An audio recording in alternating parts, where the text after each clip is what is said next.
Buenas noches, en esta sesión vamos a trabajar repasando un poco los conceptos básicos de la programación cliente-servidor. No vamos a ver todo a fondo, o sea, vamos a resumir lo más importante, ¿de acuerdo? Ya, de lo que es la programación cliente-servidor. Esto está basado en el modelo cliente-servidor. Ya, no sé si hay aquí otro gráfico. Hay dos actores principales, el cliente y el servidor. Nos vamos a basar en esto de acá, ya en este diagramita. Entonces, nomás,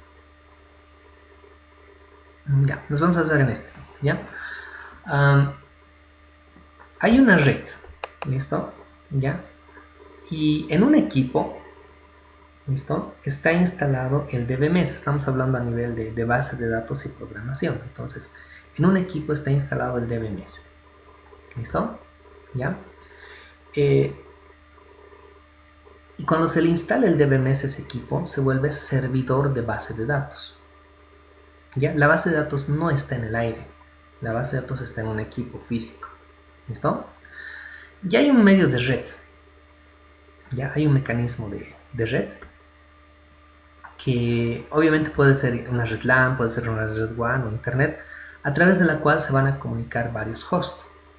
Aquí están puras PCs, no necesariamente pueden ser PCs, pueden ser otro tipo de hosts, como por ejemplo pueden ser dispositivos móviles o smart TVs, etc. Voy a abrir la misma diapositiva en PowerPoint para que lo pueda rayar, por favor, un segundito. Bien, aquí está el PDF, el PowerPoint, de acá les voy a explicar lo mismo. Entonces, aquí puede haber otros hosts, les decía, ¿no? Puede ser un dispositivo móvil, incluso puede ser una Smart TV. Van a suponer que es una televisión, ¿ya? ¿Ya? Y por si acaso, estos simplemente son hosts, no son los clientes, ¿ya? En el modelo cliente-servidor, los clientes son las aplicaciones. ¿Listo? Son las aplicaciones que están en estos hosts. ¿Ya? Los clientes tampoco son personas, son las aplicaciones. Se les dice que son aplicaciones cliente. ¿Ya? Por ejemplo, todos hemos utilizado una aplicación cliente. ¿Ya? En sus smartphones todos deben tener WhatsApp o deben tener Facebook, ¿no es cierto? Esas son aplicaciones cliente. ¿Ya? Son aplicaciones que están en sus dispositivos, aplicaciones cliente que al final se van a conectar con el servidor de base de datos de Facebook en este caso, o de WhatsApp, o de cualquier otra red social que estén utilizando, ¿ya? Y en las PCs también hay aplicaciones cliente. Esas aplicaciones cliente pueden ser aplicaciones de stock que se pueden hacer con WebP, ¿ya? O pueden ser aplicaciones que están corriendo en un navegador web, o sea, a través de un navegador web, obviamente, que esté instalado aquí en la PC, pues me comunico al servidor. Y en los Smart TVs, pues tenemos aplicaciones, ¿no es cierto?, a través de las cuales nos estamos conectando, no sé, a Netflix, nos estamos conectando a Disney Plus, etcétera, ¿no? O sea, tiene sus aplicaciones que, pues obviamente, se conectan a los servidores de esas plataformas, principalmente de streaming, pero son aplicaciones cliente. Entonces, el cliente en el modelo cliente-servidor no es una persona, lo vamos a entender nosotros como una aplicación, desde el punto de vista de programación y base de datos, por si acaso. ¿Ya? Entonces, es una aplicación que se va a conectar a través de una red al servidor de base de datos. Estas aplicaciones, obviamente, lo van a usar los usuarios finales, ¿no? Los usuarios finales, ellos son los usuarios finales, no son los clientes, ¿ya? Son los usuarios finales, pues quienes van a utilizar estas aplicaciones, ¿ya? Y básicamente nosotros somos los desarrolladores de aplicaciones que pues, programamos este software para que lo utilicen estos usuarios finales. Básicamente está compuesto así, ¿ya? O sea, en resumen, ¿ya? Entonces, un servidor de base de datos son equipo que tiene la base de datos del DBMS y aplicaciones cliente, ¿ya? Y hay algo más que hay que entender ahora entre lo que es el cliente y el servidor. Miren, acá hay algo bastante interesante, hay una red y el cliente no es esta PC, es esta aplicación de acá, ¿ya? ¿Sí? Entonces, estas aplicaciones cliente están obviamente a través de la red, están con distintas opciones a través de la cual se le van a hacer peticiones al servidor. Ya, si hablamos de una base de datos relacional, digamos, cuando digo iniciar sesión en un login clásico, ya lo que se le hace al servidor es una petición para verificar con un select si existe ese usuario con esa contraseña. Y el servidor nos da una respuesta, ¿no? Esa respuesta la volvemos a capturar en la aplicación cliente y la procesamos, ¿no? Si existe o no existe, lanzaremos un mensaje, si no la dejaremos ingresar, etcétera, etcétera. Pero la idea y el rol del cliente es hacerle peticiones al servidor. El servidor recibe esas peticiones, las procesa y da una respuesta, ¿ya? La respuesta, si es que la petición es mala, puede generar que el servidor, bueno, pues se dé un error y el servidor va a responder con ese error, ¿ya? Y ese error, obviamente, si nos llega, nosotros lo vamos a manejar con el control de excepciones, o sea, lo vamos a manejar con un try catch, ¿no es cierto? No hay problema de eso, ¿ya? Lo vamos a seguir manejando de esa forma. Pero entonces en este modelo la aplicación cliente es la que va a realizar esas peticiones, ¿ya? Entonces eso es en resumen lo que es el modelo cliente-servidor. Este es un esquema bastante interesante lo que se tiene, o sea, de lo mismo que les hablé. Este es el servidor de base de datos en el modelo cliente-servidor y esta es la red, ¿ya? Es una computadora que es el servidor de base de datos donde está instalado el DBMS. El DBMS puede ser MySQL, puede ser SQL Server, puede ser Oracle, etcétera, ya puede ser cualquiera de esos DBMS, ¿ya? Y ese DBMS en esa computadora no está instalada sobre el aire, está instalada sobre un sistema operativo que tiene esta computadora.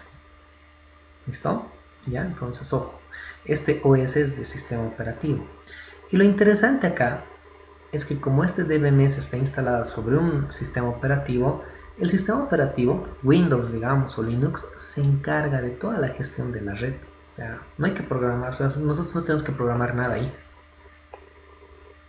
¿Listo?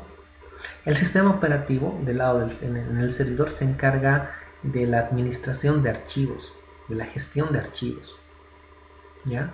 Entonces el sistema operativo tiene su gestor de almacenamiento con el cual va a guardar obviamente los datos de la base de datos, ¿no? Y al cual le instalamos el DBMS. De esa parte no tenemos que programar nada, simplemente instalar el DBMS y crear la base de datos, ¿ya? Y del lado de los de los clientes, aquí están estas app 1, app 2 son las aplicaciones cliente. También pueden estar en una computadora o en cualquier host, vuelvo a reiterar, ¿ya? Y ese host también va a tener un sistema operativo, ¿ya? Si hablamos de una computadora, pues va a tener Windows, va a tener Linux. Si hablamos de un teléfono móvil, su sistema operativo va a ser Android, va a ser iOS, no sé, etcétera, ¿ya? Entonces vamos a tener aquí el sistema operativo. Y ese sistema operativo del host ya se encarga de la red. O sea, ya viene, ¿no? Nos podemos conectar a una red, podemos hacerlo todo configurándolo directamente. Entonces, es algo que nosotros tampoco tenemos que programar porque el sistema operativo es quien se encarga de hacer eso. Lo único que tenemos que programar nosotros son estas aplicaciones.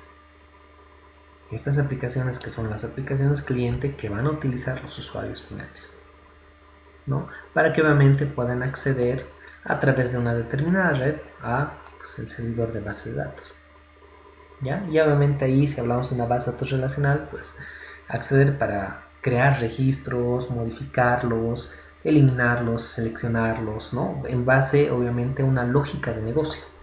Si hablamos de un sistema de ventas, como tenemos acá esta base de datos, pues miren, a esta base de datos nos vamos a conectar, digamos, desde una aplicación cliente, pues para registrar nuevos productos, ¿no? Para registrar posiblemente categorías de productos, para dar de alta a los empleados, para que los empleados hagan su login, porque acá son los usuarios, para que los empleados atiendan y registren ventas con este detalle de ventas, ¿no? Y esas ventas estén a nombre de un cliente, etcétera, ¿no? Entonces vamos a ir haciendo todo eso, vamos a construir todo el sistema con distintas peticiones que son básicamente inserts, updates, deletes y selects. Básicamente es eso, ¿ya? Entonces ahí está lo que es el modelo cliente-servidor. Por si acaso, cuando programamos la aplicación cliente se le dice programación frontend, ¿ya? Porque estamos trabajando del lado del cliente. Y por si acaso podemos también programar del lado del servidor, y esto lo vamos a ver ya con SQL avanzado en bases 2, y es un término que normalmente se conoce como programación backend, ¿ya? Entonces aquí tenemos algunas cuestiones de lo que es el cliente y las funciones. Entonces como es una aplicación, entonces hay que trabajar bastante con el UI o la interfaz del usuario, ¿no? Tiene que ser bastante amigable la aplicación que construyamos. Esto bastante usable, ¿ya? Porque va a interactuar con el usuario y va a procesar toda la lógica del negocio, ¿de acuerdo? ¿Sí? Va a recibir los resultados del servidor cuando le haga las peticiones y obviamente le va a dar formato a esos resultados, ¿ya? Aquí les hablamos del servidor, lo que les decía, ¿no? La parte cuando lo podemos programar va a ser backend. Nosotros lo vamos a programar a nivel de SQL nada más en bases 2, ¿ya? Y aquí está algunas de las funciones que tiene, pues obviamente, los servidores, ¿de acuerdo? El servidor se encarga de muchas cositas, o sea, acepta las solicitudes de los clientes, procesa esas solicitudes, da formato a los resultados y los transmite, lleva a cabo la verificación de integridad de la base de datos, que nos salva bastante, ¿ya?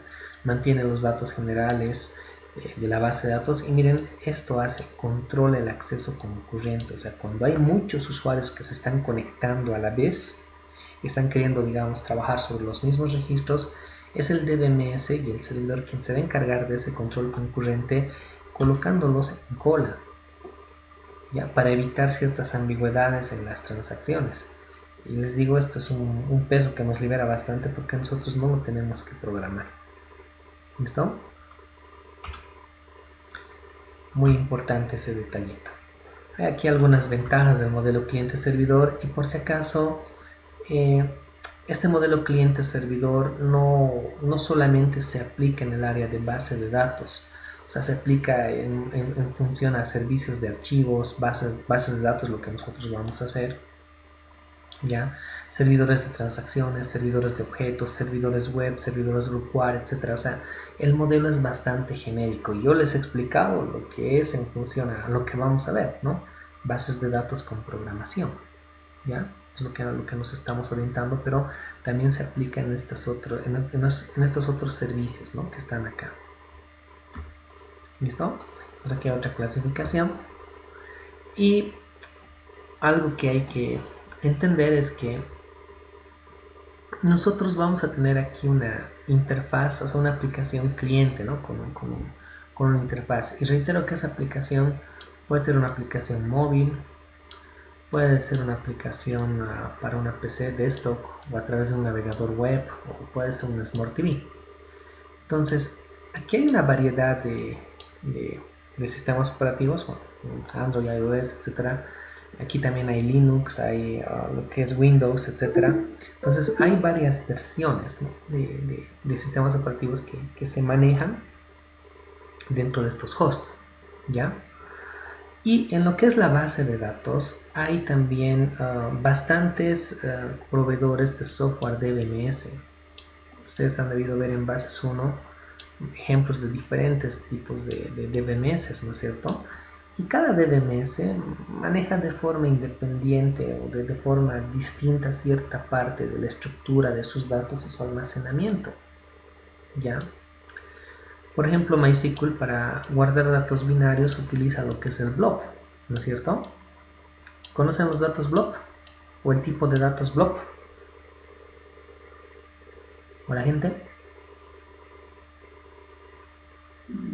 Una vez en un foro de investigación he visto que son imágenes. Sí, no solo imágenes, ¿no? Podemos guardar en un blob como un valor siempre en una celda. Imagínense guardar una imagen, guardar un archivo, guardar un audio, guardar un video, no sé, o todo un bloque de un documento de texto, etcétera. ¿Ya? Pueden guardar eso, ¿ya? En MySQL tenemos, por ejemplo, los varchar y demás cositas, ¿no? SQL Server varía un poco en algunas cosas.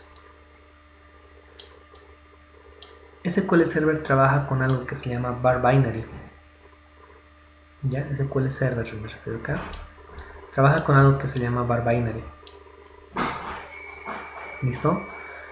Y obviamente es distinta la forma de almacenamiento que tiene MySQL, pero es para lo mismo, ya, para guardar imágenes, texto, archivos, etcétera, todo lo que les dije, ya. Por ejemplo, para la parte digamos, de caracteres ASCII, bueno, no solo ASCII, sino ya caracteres universales, ¿de acuerdo? Lo que maneja es N varchar, no maneja varchar. Los varchar son simplemente para código ASCII, ya, pero ya para lo que es la codificación universal maneja N varchar para reconocer caracteres, digamos, de otros continentes como de Asia, Europa, etcétera, ¿no? O Arabia, caracteres arábigos y todo lo demás. ¿Listo? Entonces maneja todo ese tipo de caracteres que guarda de otra forma la estructura de la base de datos. ¿Ya? Segundito. Entonces, tienen estructuras distintas de almacenar, ¿ya? Los datos. Por ejemplo, Oracle también tiene otra forma de almacenamiento de sus datos. Miren, les pongo un ejemplo acá. En MySQL ustedes saben que pueden generar una clave primaria con tipo autoincrementable, o sea, en realidad autoincrementable, ¿no? Para que se incremente. En SQL Server hay algo análogo que se llama una columna identidad, que es lo mismo, es para que sea autoincremental. En Oracle no hay eso. En Postgres, PGSQL nomás está escribiendo, ¿ya? En Postgres SQL tampoco hay el autoincremental. Ellos tienen otra forma de generar sus claves que se llama a través de secuencias, ya estos de DBMS. Entonces, hay una variedad de DBMS, en lo que son bases de datos que gestionan sus propios datos y almacenan y los estructuran de una forma distinta. Si bien todos son bases de datos relacionales, el core, su núcleo de gestión de los mismos, varía, ¿ya? Entonces, ¿a qué me voy con todo lo que les explico? Hay una variedad de productos de DBMS y hay una variedad de hosts, ¿no? Que tenemos. Entonces, si bien el modelo es cliente-servidor y hay una red, y aquí en estos dibujos iniciales pues pareciera que el cliente directo se conecta al servidor para recuperar los datos, no es así, ¿ya? Como hay una variedad de DBMS y de host, no hay esa conexión directa, porque digamos si desde acá, desde Android me estoy queriendo conectar a Oracle, no va a ser lo mismo cuando me quiera conectar a MySQL o a SQL Server, etc. ¿Ya? Es por eso que se ve la necesidad de que hay una especie de intermediario acá que trate de estandarizar de este lado y de este lado, para que la transmisión de datos sea se puede decir, más viable, ¿ya? O sea, para que cuando todo esto se traiga acá, esté un poco más estandarizado para llevarse a este Smart TV o para llevarse a esta PC o a este smartphone. ¿Alguien tiene su micrófono activo, porfa? ¿Ya? Ojo, ojo con eso. Lo desactivamos, porfa. Gracias. Entonces, ese detalle. ¿Ya? Entonces, no puede haber esa conexión directa. Entonces, necesariamente necesitamos aquí una especie de intermediario. ¿Ya? A ese intermediario se le conoce con el nombre genérico de middleware, ¿ya? Que es básicamente un software intermediario que trata de estandarizar ciertas cosas cuando tenemos aplicaciones o plataformas que son heterogéneas, como en este caso, ¿ya? Esa es la definición general de lo que es un middleware, ¿ya? Y básicamente acá, para lo que es bases de datos y lo que es el modelo cliente-servidor, vamos a necesitar estos middleware. De aquí vamos a ver que nacen distintos proveedores de datos, ¿ya? Entonces, esa es la idea. Entonces, no puede haber una conexión directa por esta heterogeneidad que se da y necesitamos algo intermediario, que se llama middleware, ¿ya? ¿Hasta acá se entiende la idea de lo que es cliente-servidor? ¿Más o menos? ¿Hola, gente? Ya. Muy bien. Entonces, continuamos. Ya, gracias por contestar. Se ve que no estamos solos. ¿Ya? Ahora, lo que vamos a ver en la siguiente parte son middlewares. O sea, ¿qué middleware nos sirve para base de datos? ¿Ya? Hay varios middlewares, ¿ya? Y han debido ver como parte histórica, por ejemplo, ADO, que no lo vamos a usar, es uno antiguo, ¿ya? Entonces, aquí está todo lo que es Ado. Y chao, chao, chao. Pero han debido ver esto, Ado.net. ¿Ya? Este Ado.net es básicamente un middleware, ¿ya? Que va a permitir la conexión de aplicaciones cliente a bases de datos, pero tiene algo específico. Ha sido desarrollado por la Microsoft para todo su entorno y toda su plataforma .net. O sea, todas las aplicaciones que yo desarrolle con la plataforma .net van a utilizar Ado.net para conectarse a las distintas bases de datos, ¿ya? No importa en qué desarrollen Ado.net. O sea, aquí tengo mi aplicación cliente. Y ahí les pongo acá un ejemplo. Pueden trabajar aquí, digamos, con C Sharp. Pueden trabajar acá con F Sharp. Pueden trabajar con Visual Basic. Pueden trabajar con WPF en cualquiera de estos lenguajes. Windows Presentation Foundation. No sé, pueden trabajar con Web Forms. Pueden trabajar con consola, o sea, todo lo que desarrollan, todas las aplicaciones cliente que pueden desarrollar en lo que es .NET, o sea, la plataforma de Microsoft, va a tener como middleware a Ado.net. ¿Para qué? O sea, ¿para qué lo van a tener? Para que pues a través de Ado.net se puedan conectar obviamente al servidor que son las bases de datos. BDD es esto, ¿ya? ¿Listo? Para que se puedan conectar ahí. Y obviamente cuando hablamos de bases de datos tenemos toda esa heterogeneidad que les hablaba al principio. MySQL, lo que es SQL Server, que es nativo, pero igual. Oracle y obviamente Postgres, ¿no?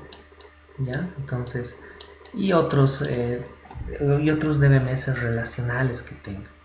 Entonces, no importa en qué desarrollen, nosotros vamos a hacer, por ejemplo, C Sharp con WebPF.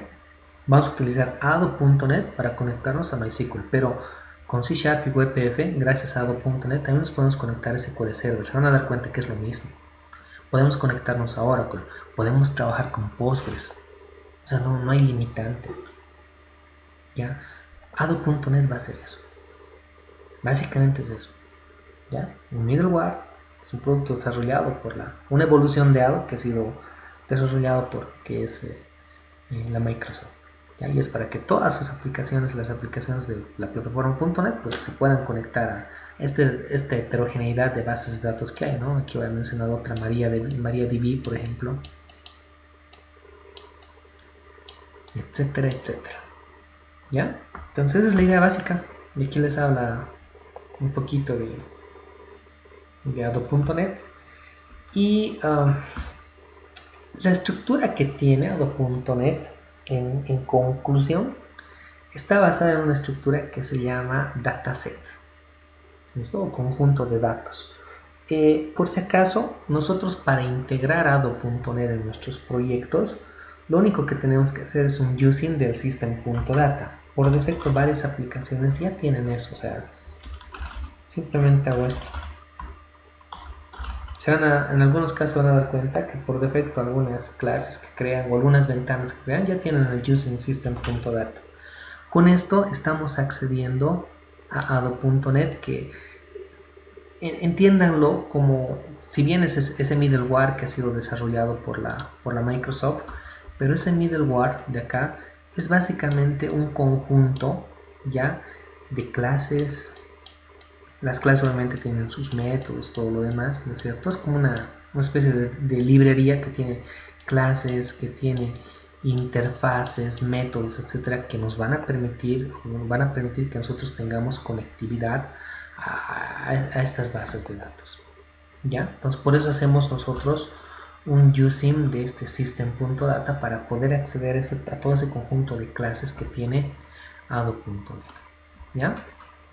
Y reitero que pues está basado en lo que es, su estructura está basada en lo que es un dataset, que es una clase.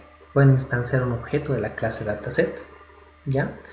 Y el dataset está orientado a modelar una base de datos. Toda una base de datos lo pueden modelar en el dataset. ¿Ya? Tranquilamente lo pueden modelar. O sea, algo que no se podía hacer con versiones anteriores, ¿no? Entonces toda la base de datos puedo tener dentro de un dataset, y como toda la base de datos puede estar modelada en una clase, en un solo objeto de la clase dataset, pues ese objeto dataset a su vez va a estar, o esa clase dataset, perdón, va a estar compuesta por una clase que es Data Table Collections, que va a agarrar todas las tablas que tiene la base de datos. Cada tabla va a ser modelada por un objeto de la clase Data Table, y internamente cada Data Table va a tener una clase que va a estar referenciada a lo que es las filas, que es el Data Row Collection, otra las columnas y otra las reglas o restricciones que tenga esa tabla, ¿ya? Una tabla, por ejemplo, puede tener una clave foránea. ¿Cuál es la restricción de la clave foránea? Pues que el valor que va a tener esa clave foránea debe existir como valor en la clave primaria a la tabla a la cual está referenciando. Entonces, esto va a estar acá. Se va a modelar absolutamente todo eso. Entonces, las tablas y también las relaciones, porque pues sabemos que en una base de datos tenemos pues estas tablas y también tenemos estas relaciones, ¿no? Entonces esa es la idea de lo que es pues básicamente Ado.net, y se compone por todo eso, ¿ya? Aquí les habla del system.data, y este es el modelo, ¿ya? O sea, estos son los componentes y esta es la estructura más o menos con la cual también nosotros vamos a programar, ¿ya? En función a lo que es Ado.net. Este diagramita es muy importante porque para hacer nuestro primer CRUD básico vamos a basarnos en este diagrama, ¿ya? Los componentes están divididos en tres componentes grandes que se llaman capa de presentación, capa de la lógica de negocio y la capa de datos. Esto entiendan que podemos hacer una aplicación nosotros en cualquier, dentro de lo que es .NET, pues con cualquier interfaz, digamos. Puede ser, acá está con Windows Forms, puede ser Web Forms, podemos hacer en WebF, podemos hacerlo en console, etc. Y lo que trata de demostrarnos este modelo es que no importa en qué programemos la parte visual, la idea es reutilizar todo lo que tengamos hecho con la base de datos. Por eso se separa en capas, ¿ya? Si bien podemos hacer esto nosotros, podemos hacer esto de stock, reutilizando el mismo código que tenemos, o sea, ya reutilizando toda la parte del core, del núcleo, las transacciones, inserts, updates que le damos a la base de datos, podemos armar ya una capa de presentación web sin ningún problema. O sea, reutilizando todo lo que hemos hecho. Podemos armar una capa de servicios web para que pues, puedan ser consumidos a través de aplicaciones móviles, ¿no? O sea, esa es la idea de manejar esta estructura, ¿ya? Entonces la interfaz siempre es independiente, ¿ya? Y esto es lo que es la parte de las bases de datos. Entonces aquí, digamos, esta base de datos puede estar hecha en MySQL, que tiene, ya saben, una estructura diferente a lo que sería este otro DBMS que aquí vamos a colocar, suponiendo que es SQL Server. Entonces tienen estructuras distintas de almacenar los datos, ¿no?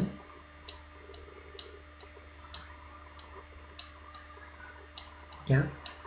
Entonces son cosas distintas que tienen que pues almacenarse acá o desplegarse o de alguna manera, perdón, ser utilizadas por estas aplicaciones cliente, ¿ya? Y al medio está pues lo que es la lógica de negocio, que empieza con este componente básico que tiene el modelo Ado.net, que es el dataset. Esto es el dataset, ¿ya? El dataset lo que hace es tratar de modelar cualquiera de estas bases de datos, trata de estandarizarlas, ¿ya? Si logra modelar estas bases de datos, pues las aplicaciones cliente para desplegar los datos o trabajar con ellos directamente lo hacen desde el dataset, no lo hacen a través, o sea, no lo hacen de forma directa con la base de datos, lo trabajan con el dataset, ¿ya? Ahora, para que el dataset pueda estandarizarse, ¿ya? Y se llene, digamos, con datos de MySQL o con datos de SQL Server, cada uno de estos proveedores de base de datos, o sea, estos proveedores de MySQL, SQL Server, Oracle y Postgres, han desarrollado en base al estándar de Ado.net un conjunto de clases, ya un conjunto de clases que permiten que sus datos, toda su data, se estructure en base al formato del dataset. MySQL lo ha hecho. SQL Server también lo ha hecho. O sea, ha creado un conjunto de... ha trabajado en base al estándar de Adobe.NET para crear un conjunto de... O sea, para que sus datos se adapten a lo que va a ser el dataset. ¿Y cómo se van a adaptar? Pues a través de un conjunto también de clases, métodos, interfaces que cada uno de estos proveedores de datos ha construido en base a ese estándar de Adobe.NET. No solo esto, sino también Postgres, Oracle, etc. Entonces, dentro de este conjunto de clases que van a tener para adaptar los datos a lo que es un dataset, hay algo básico, la conexión de datos. O sea, integran la forma en la que se pueden conectar con el servidor cada DBMS, pero lo hacen en base al estándar de Adobe.NET. Cada uno de ellos implementa la forma de cómo adaptar sus datos, porque reitero que de MySQL maneja de una forma y SQL Server de otra forma. Por ejemplo, en SQL Server tenemos tipos de datos para enteros, solamente, bueno, tenemos el tinyInt, el smallInt y el int. En MySQL tenemos el tinyInt, tenemos el smallInt, tenemos el mediumInt, el int, el bigInt, o sea, y obviamente si le envío aquí un mediumInt y aquí un tinyInt, pues acá se tienen que poder adaptar esos datos para poder llenar el dataset, para poder ser modelados acá, ¿ya? Y una vez que son modelados acá, pues entonces recién se hace el despliegue de la información, ¿ya? Esa es la idea básica en cómo funciona. O sea, Adobe.NET ha propuesto el dataset y el estándar, ¿ya? De cómo se debería llenar este dataset, y cada proveedor de base de datos pues ha creado su conjunto y estructurado su conjunto de clases, interfaces, sus librerías, se puede decir, en base al estándar, para que pues a través de Adobe.NET las aplicaciones desarrolladas en la plataforma.NET pues se puedan conectar a las distintas bases de datos que existen. Ese es el modelo básico. ¿Se entiende hasta acá o hay alguna pregunta? ¿Está todo claro? Bueno, una aclaración en donde hace el dataset, es todo aquello que nosotros hacemos con las clases más la conexión a la base de datos. ¿Esto de acá? Sí, sí. Este dataset es este componente de acá, el componente básico de Adobe.NET. O sea, Adobe.NET es como una DLL que tiene, que tiene varias clases y demás, que ha creado Microsoft, ¿ya? Y este es el componente, ¿no? Son las clases dataset, datatable collection, datatable, etc. ¿Ya? Y esto está hecho por la Microsoft. Y aquí han definido un estándar de cómo llenar estos datos con bases de datos y todo lo demás. Este es el dataset, hecho por la Microsoft. Ahora, para que a y ojo, los datos que se almacenan acá, que van a llegar aquí de una base de datos, sí pueden desplegarse en la interfaz. ¿Ya? Pueden ser utilizados por las aplicaciones que hagamos en la plataforma.net. Ahora, ¿cómo llenamos el dataset? Hay una heterogeneidad de productos de BMS, ¿no es cierto? ¿Sí? Entonces, ellos lo que han hecho es, en base al estándar que ha definido Adobe.NET y su dataset, ¿ya? Han seguido ese estándar para crear también sus propias DLLs con sus clases e interfaces, si lo diríamos en simples palabras, para que pues a través de ciertos mecanismos se pueda generar esa conexión con su base de datos, y teniendo los datos que quieren enviar, esos datos se adapten para llenar la estructura del dataset. O sea, cada proveedor de datos ha desarrollado sus propias clases e interfaces, pero en base al estándar de Adobe.NET. ¿Ya? Y a esto se les dice proveedores de datos o proveedores de bases de datos. O sea, si quiero conectarme desde una aplicación, digamos WebF, WinForms, etc., a MySQL, voy a utilizar obviamente un dataset, pero necesito el proveedor de datos de MySQL. Necesito estas librerías, estas clases, ¿ya? Que me las puedo integrar a mi proyecto. Si quiero conectarme pues desde cualquier aplicación a SQL Server, ya tengo Adobe.NET, que es parte de la plataforma.NET, pero necesito el proveedor de datos de SQL Server, que en este caso ya viene integrado con Visual Studio, porque SQL Server es nativo, ¿no ve? De la Microsoft, ya viene con eso. Pero MySQL no viene. Necesariamente nos tenemos que descargar sus DLLs para podernos conectar, pero esas DLLs están siguiendo el estándar de ADO.NET. Postgres lo propio, nos lo tenemos que integrar en nuestro proyecto. Oracle ya viene, o sea, tienen un convenio con la Microsoft y pues este proveedor de datos de Oracle ya viene en el Visual Studio por defecto, o sea, cuando lo instalan en el Visual Studio, eso más se instala. O sea, se instala de SQL Server, se instala de Oracle, pero no se instala de MySQL ni de Postgres, pero eso tranquilamente lo descargan de la página oficial y pues lo integran a su proyecto. Integrarlo no es complicado, es como básicamente es integrar una DLL más al proyecto y una vez que lo integran pues empiezan a usar todo el conjunto de clases que tienen, que están estandarizadas por si acaso, ¿ya? Están estandarizados. ¿Se entiende la idea más o menos? Sí, está bien. Gracias, Inge. A ti por la pregunta. Vamos a quedar acá. Estamos casi sobre hora, entonces tenemos que evaluar todavía el ser. Vamos a quedar acá. La siguiente sesión vamos a terminar de ver esta teoría y luego nos vamos a poner a programar. ¿Listo? Entonces, para que no sea muy largo también el video, porque creo que ya está creciendo bastante, va a ser difícil subirlo. Vamos a terminar la grabación acá y en la siguiente sesión pues continuamos viendo esta última parte de la teoría. Clase.